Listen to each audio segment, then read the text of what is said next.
घराने की तरफ से वेलकम करता हूं। आप हर हफ्ते को यहां पर आ सकते हैं। इबादत का टाइम 6 बजे का है और हम ख़त्म 8 बजे करेंगे। आज बहुत सारे लोग जो हैं वो बहुत लेट आए। अगर आप नेक्स्ट टाइम खुदा के इस कलाम में इबादत में शामिल होना चाहते हैं तो वक्त का ख्याल रखें, ताकि हमारा खुदा जो कहता है कि हर चीज़ का एक वक्त है। जब हम ड्यूटीज़ पर टाइम पर जाते हैं तो हम क्या खुदा के घर में टाइम पर ना पहुंच सकेंगे? हम पहुंच सकते हैं। जब हम खुदा के मुकद्दस पाक कलाम में से खुदा की हजूरी के मुतालिक सीखेंगे कि खुदा की हजूरी हमारी जिंदगी को, आपकी जिंदगी को बदल देती है। बच्चों को करने दें। खुदा की हजूरी, आप कलाम पर तवज्जो दें। खुदा की हजूरी जो है वो आपकी जिंदगी को, हमारी जिंदगी को बदल देती है। एक हवाला हमारे सामने पढ़ा गया, खरूज की किताब उसका 33वां बाब 12वीं आयत से लेकर 18वीं आयत तक हमने ये खुदा के मुकद्दस पाक कलाम में से हवाला पढ़ा है। और इसमें खुदा और मूसा आपस में गुफ्तगू करते हुए नजर आते हैं। खुदा मूसा से कहता है कि तू मेरी खिदमत के लिए निकलेगा, तू बनी इस्राएल कौम को आजाद कराएगा। वो गुलामी की हालत में वहां पर फंसे हुए हैं, तू उनको आजाद कराएगा। लेकिन मूसा कहता है कि खुदा, मैं तो बोल भी नहीं सकता, मैं तो थड़थड़ाता हूं, मैं तो इतने अल्फाज भी गूंज के बोल नहीं सकता कि मैं कैसे बोलूंगा। लेकिन खुदा कहता है मैं तेरे साथ रहूंगा। खुदा कह मैं तेरे साथ साथ चलूंगा। और जब खुदा अपने लोगों के साथ साथ चलता है तो यकीन जान लीजिए हमारी प्रॉब्लम, हमारी मुश्किलातें, हमारी परेशानियां खत्म हो जाती हैं। बहुत से लोग खुदा के साथ साथ चलना चाहते हैं, लेकिन खुदा के चेहरे को, खुदा के जलाल को, उसके अबर को, उसकी हजूरी को देखना नहीं चाहते। मूसा खुदा के साथ साथ चलता, लेकिन वो खुदा के जलाल को देखने के लिए बेताब रहता था। जब खुदा उसके साथ बात करने आता है, जब खुदा उसके साथ बातचीत करता है, तो वो खुदा के जलाल को देख नहीं पाता। ऐसे ही हमारी जिंदगियों में होता है। हम जब अपनी जिंदगी के अंदर खुदा के साथ चल रहे होते हैं तो बहुत सारे ख्यालात हमारे जहनों में आते हैं, बीमारियां आती हैं, मुश्किलातें आती हैं, परेशानियां आते हैं, दुख आते हैं और भी तरह तरह की बहुत सारी कमजोरियां हमारी बॉडी के अंदर पाई जाती हैं। लेकिन मूसा जो खुदा के साथ वफादार था, जो खुदा के साथ वफादारी के साथ चलता रहा, जो खुदा की बातें सुनता रहा, जिसको खुदा ने चुना। आपको पता है मूसा की जिंदगी के बारे में, मैं और मेरा बेटा कल वीडियो देख रहे थे, मोसेस की पूरी स्टोरी देख रहे थे।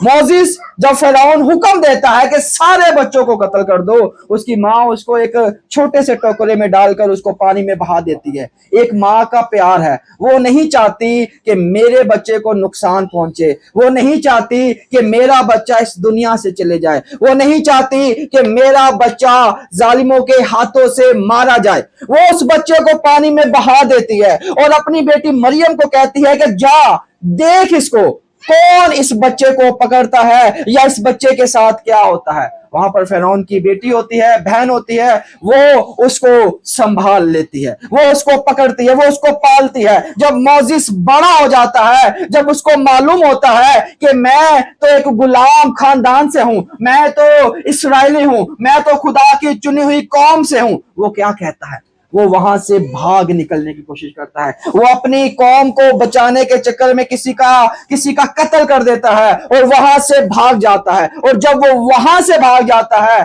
खुदा उसके साथ साथ रहता है। बाज़ औक़ात हम खुदा से भागते हैं, बाज़ औक़ात हमें खुदा कहता है कि तूने ये करना है, हम कहते हैं ऐ खुदा मैं ये नहीं कर सकता। हमें खुदा कहता है तू अच्छी परस्तिश कर सकता है, तूने परस्तिश करनी है, लेकिन हम कहते हैं कि हमारी आवाज अच्छी नहीं। ऐ खुदा जब मैं गाऊंगी या गाऊंगा लोग क्या कहेंगे, लोग हंसेंगे। खुदा कहता है तू कलाम सुना सकता है, तू कलाम सुना सकती है, तू मीटिंग प्रिजाइड कर सकता है, तू मीटिंग प्रिजाइड कर सकती है, तू चर्च के और भी बहुत सारे काम कर सकता है। लेकिन हम खुदा के कामों से भागते हैं। लेकिन मूसा खुदा के साथ साथ चलता रहा और खुदा की हजूरी ने उसकी जिंदगी को बदल डाला। जब वो खुदा के साथ बातचीत करता है, खुदा रूबरू उसके साथ होकर बात करता है, उसकी पूरी जिंदगी जो है, उसके पूरा जो पास्ट होता है वो बदल जाता है और वो एक नई जिंदगी के साथ खुदा के साथ चलता है। आपको पता है खुदा की जो हजूरी है वो खौफ को खत्म कर देती है। बाइबल मुकद्दस में बहुत सारे वाकया हमें नजर आते हैं। खुदा की हजूरी खौफ को खत्म कर देती है। दानियल नबी की बात हम गौर करते हैं। दानियल नबी खुदा के साथ वफादारी के साथ चलता है। दानियल वो नबी था जो खुदा के आगे 3 दफा दिन में 3 मर्तबा खुदा के आगे झुकता और खुदा के नाम को जलाल देता। हमारी आदत क्या होती है? या तो सोने से पहले हम 5 मिनट 10 मिनट दुआ करते हैं, या सुबह ड्यूटी पर जाने से पहले, या कभी भी हम ड्यूटी पर जाते हैं 5 मिनट 10 मिनट दुआ की और ड्यूटी पर चले गए। लेकिन दानियल दिन में 3 मर्तबा खुदा के हजूर झुकता, खुदा के नाम को जलाल देता, उसकी मदद सराई करता, उसकी सताइश करता और वो झुक कर खुदा से दुआ करता था। और दानियल जब शेरों की मान में डाला गया, दानियल को कहा गया, सदरक मिशक और अबदनगो, दानियल को कहा गया, अगर तुम लोगों ने उसके आगे, बादशाह के आगे सजदा ना किया तो आपका सर कलम कर दिया जाएगा, आपको मार दिया जाएगा। लेकिन दानियल एक ऐसा नबी था जिसने कहा, मैं सिर्फ और सिर्फ खुदा के आगे सर झुकाऊंगा और किसी के आगे सर ना झुकाऊंगा। होता क्या है, बादशाह उस दानियल को लेता है और शेरों की मान में डाल देता है। जब वो शेरों की मान में डाल देता है तो उस वक्त शेरों के मुंह भी बंद हो जाते हैं। और मैं आपको बता रहा था कि खुदा की हजूरी खौफ को खत्म कर देती है। जब वो शेरों की मान में डाला जाता है, उस गार में जाता है, उसको शेरों का खौफ नहीं होता। उसको ये खौफ नहीं होता कि ये मुझे फाड़ खाएंगे, ये मुझे मार डालेंगे, ये मुझे खा जाएंगे। उसका ईमान खुदा पर होता है। और जिसका ईमान खुदा पर होता है, बड़ी से बड़ी बीमारियां भी क्यों ना हो, बड़ी से बड़ी मुश्किलातें भी क्यों ना हो, बड़ी से बड़ी अजियतें भी क्यों ना हो, हमारा खुदा बचाने वाला खुदा है। दानियल अकेला नजर आ रहा है वहां पर, हकीकत में वो अकेला नहीं था, खुदा उसके साथ था। और हमारा जो टॉपिक है कि खुदा की हजूरी जो है वो आपकी जिंदगी को बदल देती है। खुदा की हजूरी ने मूसा की जिंदगी को बदल दिया, खुदा की हजूरी ने दानियल की जिंदगी को बदल दिया। और जब खुदा दानियल की जिंदगी को बदल देता है तो इसका मतलब यह है कि खुदा हमारी बीमारियों को भी खत्म करना चाहता है, खुदा हमारे कर्जों को भी खत्म करना चाहता है, खुदा हमारे नौकरी के मसलों को भी खत्म करना चाहता है, खुदा हमारे वीजा के प्रॉब्लम्स को भी खत्म करना चाहता है। खुदा चाहता है कि हम किसी खौफ में ना रहें। दानियल भी एक इंसान था, आप और मैं भी एक इंसान है, मूसा भी एक इंसान था, आप और मैं भी एक इंसान है। अगर खुदा ने मूसा का साथ दिया, अगर खुदा ने दानियल का साथ दिया, तो खुदा आपका और मेरा साथ भी दे सकता है। लेकिन सिर्फ और सिर्फ एक बात हमें समझनी है, हमें खुदा की हजूरी में रहना है। खुदा की हजूरी जो है वो आपकी जिंदगी को, हमारी जिंदगी को बदल देती है। आपको पता है, यकूब खुदा से भागता था, बड़ा ही चालाक था। यकूब कौन था, कोई बताएगा? इसराइल था और इसहाक का बेटा था। और इसहाक के बाप का क्या नाम था? इब्राहिम था। यकूब और ईसाऊ दोनों भाई थे। वो चालाकी के साथ अपने भाई से अपना ओहदा जो है उसका छीन लेता है, पलोठेपन का। और जब वो ओहदा छीन लेता है, उसका भाई बड़ा गुस्से वाला होता है ऑलरेडी। वो क्या करता है, उसको मारने के लिए निकलता है। वो चाहता है कि मैं अपने भाई को मार दूं क्योंकि इसने मेरी बरकत मेरे बाप से ले ली है। यकूब के नाम का मतलब पहले धोखेबाज खिलाया जाता था। और जब वो वहां से भाग जाता, आपको पता है बाज़ औक़ात हम अपनी जगह को चेंज करते हैं, खुदा हमें ब्लेस करता है। बाज़ औक़ात हम ये सोचते हैं कि हम एक जगह पर रहेंगे तो खुदा हमें ब्लेस करेगा, ऐसा नहीं है। अगर खुदा हमें कुछ बता रहा है, कुछ गाइडेंस दे रहा है, कुछ रहनुमाई कर रहा है, किसी खादम के वसीला से या कलाम के वसीला से, हमें उस जगह को, प्लेस को चेंज करना है। यकूब ने चेंज किया अपनी जगह। और जब यकूब भागकर अपने मामू लाबन के पास जाता है तो वहां पर खिदमत करता है, काम करता है, खुदा उसको सरफराजी देता है। और जब वो दुआ कर रहा होता है, एक फरिश्ते के साथ लड़ाई करना शुरू कर देता है। हमारा जो आज का टॉपिक है कि खुदा की हजूरी आपकी जिंदगी को बदल देती है। जब वो दुआ के अंदर मशगूल है, जब वो खुदा से बातें कर रहा है, जब खुदा के साथ वो बातचीत कर रहा है, ख्वाब देख रहा है, रोया देख रहा है, तो उसी वक्त वो फरिश्ते के साथ लड़ाई झगड़ा करना शुरू कर देता है और उसको थाम लेता है और कहता है, जब तक तो मुझे बरकत नहीं देगा मैं तुझे नहीं छोड़ूंगा। क्या हमारी जिंदगी में ऐसा होता है? क्या हम 10 मिनट 20 मिनट खुदा के आगे झुककर दुआ करते हैं? बाइबल में लिखा है पहले ढूंढो तुम उसकी बादशाही तो ये सारी चीजें तुमको मिलती जाएंगी। पहले खुदा हमें कुछ नहीं देगा। या तो हम कहेंगे खुदा पहले वीजा दे अमेरिका का, फिर हम तेरी खिदमत करेंगे। पहले हमारी शादी करा, फिर हम तेरी खिदमत करेंगे। पहले ये मसले से हल करा, फिर हम तेरी। ऐसे नहीं है। पहले ढूंढो तुम उसकी बादशाही तो ये सारी चीजें तुमको मिलती जाएगी। जब तक हम खुदा के आगे नहीं झुकते, वो कहते हैं मांगो तो दिया जाएगा, ढूंढोगे तो पाओगे, दरवाजा खटखटाओ तो तुम्हारे वास्ते खोला जाएगा। जब तक हम खुदा से मांगते नहीं, खुदा हमारा खुदा हमें मुहैया नहीं करता, जब तक हम उसको ढूंढते नहीं, हम उसको पा नहीं सकते। खुदा को कैसे ढूंढना है? इस कलाम के वसीला से, इस कलाम के वसीला से। आप लोगों में से कौन है जिन्होंने पूरी बाइबल मुकद्दस को पढ़ा होगा? पूरी बाइबल मुकद्दस पैदाइश से लेकर मकाशवा तक खत्म की है। चंद लोग हैं, कोई बात नहीं, चंद लोग हैं। क्यों? ऐसा क्यों है? ये एक ही किताब है, बचपन से लेकर अब तक। 35 साल मेरी एज है, 35 साल हम जब से उर्दू पढ़ना शुरू हुए हैं, बाइबल को हम पढ़ सकते हैं। हम क्यों नहीं पढ़ते? ये शैतान के काम है।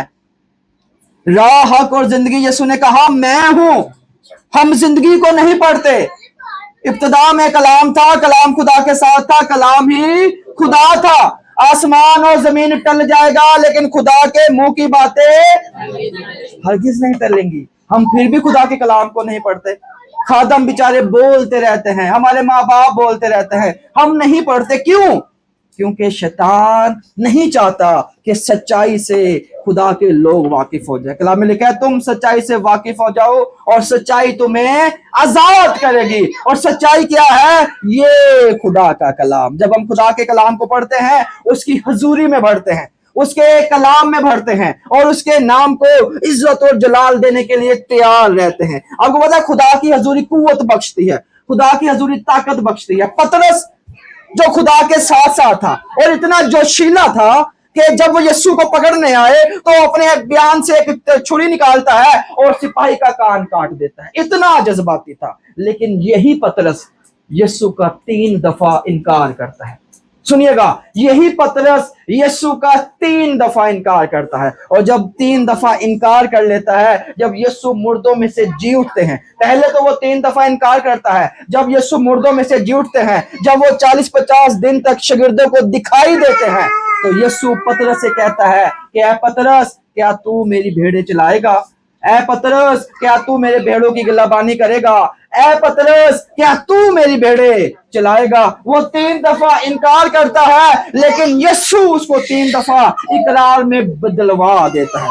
और जब ईद पेंतीकोस्त का दिन आया, ईद पेंतीकोस्त का दिन आया, यही शागिर्द जो एक गुलामी की हालत में थे, जो डर की हालत में थे, जो परेशान थे, इसको ले जाएं, इसको आगे, उसको मम्मा के पास ले जाओ, मम्मा को देख रहा है, जो परेशान थे, जो गुलामी की हालत में थे, जो डर की हालत में थे, वो क्या कर रहे थे? ईद पेंतीकोस्त के दिन रूह कुद्दस का नज़ूल आया और यही पतरस बगैर डर के, बगैर खौफ के कलाम को सुनाने लगा और खुदा के नाम को जलाल देने लगा। मेरे अजीजों, मेरा बताने का मकसद यह है कि खुदा की हजूरी आपकी जिंदगी को बदल देती है। खुदा की हजूरी हमारे ख्यालातों को बदल देती है। खुदा की हजूरी हमारे हालातों को बदल देती है। खुदा की हजूरी के दरमियान जब हम रहते हैं, हमारी बीमारियां जाती हैं, हमारी मुश्किलातें जाती हैं, हमारी परेशानियां जाती हैं। हो सकता है हमारे माँ बाप बीमार हो सकता है हम खुद बीमार हो सकता है हमारे बच्चे, हमारा शौहर, हमारी बीवी बीमार हो सकता है हमारे बहन भाई या दोस्त या रिश्तेदार बीमार हो सकता है हमारे घर का मसला फंसा हुआ है, हो सकता है हमारी गाड़ी का मसला फंसा हुआ है, हो सकता है हमें लाइसेंस नहीं मिला, वीजा नहीं मिला, बहुत सारी मुश्किलातें हैं, बहुत सारी परेशानियां हैं। लेकिन खुदा की हजूरी हमारे प्रॉब्लम्स को, हमारे मसलों को खत्म कर देती है। आमीन। आइए हम अपनी आंखों को बंद करते हैं, अपने सरों को झुकाते हैं। यकीनन हमारा खुदा बादशाहों का बादशाह और बुलंदियों पर रहने वाला खुदा है। वो हय्युल कय्यूम है, वो बचाने और छुड़ाने वाला खुदा है, वो फिदिया देने वाला बाप है, वो रहम करने वाला खुदा है। और खुदा जब अपने लोगों को ब्लेस करता है और खुदा जब अपने लोगों को छूता है, वो हर किस्म की बीमारियों से आजाद कर देता है। यकीनन खुदा की हजूरी, खुदा की हजूरी क्या है? खुदा की हजूरी वो है जब हम खुदा के साथ बैठकर उसके नाम को जलाल देते हैं, जब हम संजीदगी में बैठते हैं, जब हम खुदा की आवाज को सुनते हैं। मेरे अजीजो, आज खुदा का जलाल, खुदा का मसा, खुदा की हजूरी हम सबको छूने को है। आइए अपनी आंखों को बंद करते हैं, अपने सरों को झुकाते हैं और आज हम दिल ही दिल में खुदा से कहेंगे कि आए आसमानी बाप, अगर मेरी जिंदगी में कोई गुनाह हुआ है, अगर मेरी जिंदगी में कोई खताएं हुई है, अगर मैंने जिंदगी में कोई चोरी की है, डकैती की है, किसी को नुकसान पहुंचाया है, किसी के साथ लड़ाई झगड़ा किया है, किसी को गाली गलौच दी है, या कोई बीमारी मेरी जिंदगी में पाई जाती है, तो वो यीशु के नाम से कैंसिल हो जाए, यीशु के नाम से कैंसिल हो जाए, ताकि आसमानी पिता हम बेहतर तरीका के साथ तेरे नाम को जलाल दे। आइए चंद लम्हात के लिए हम दुआ करते हैं। हालेलुया। जिस जिसको खुदा का रूह बहारता है, जिस जिसको खुदा ने दुआ करना सिखाई है, जिस जिसको खुदा ने जुबान दी है कि दुआ कर सके, वो दुआ कर सकता है। Hallelujah. In the name of Jesus, praise the Lord, in the name of Jesus.